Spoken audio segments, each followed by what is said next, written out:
పెంచుకుంటున్న వీళ్ళను చూసి దేవుడు ఏమన్నాడో ఒకసారి బైబిల్లో చూడండి. 1 కొరింథీయులకు రాసిన పత్రిక 3వ అధ్యాయం 19వ వచనం చూచినట్లయితే 1 కొరింథీయులకు రాసిన పత్రిక 3వ అధ్యాయం 19వ వచనం చూచినట్లయితే ఈ లోక జ్ఞానం దేవుడు వెర్రితనంగా చేసి ఉన్నాడు, అంటే వీళ్ళు వెర్రి నేర్చుకుంటున్నారు అన్నాడు దేవుడు.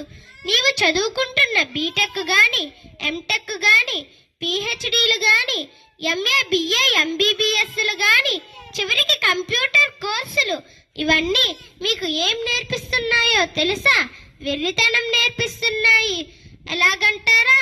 బీటెక్ చదివిన వాడు అమ్మాయిపై యాసిడ్ దాడి చేస్తున్నాడు, ఎంటెక్ లెక్చరర్ కీచకుడిగా మారుతున్నాడు, ఎంఏలు బిఏలు చేసిన వాడు మోసాలు చేస్తున్నాడు, చివరికి కంప్యూటర్ కోర్సులు చేసిన వాడు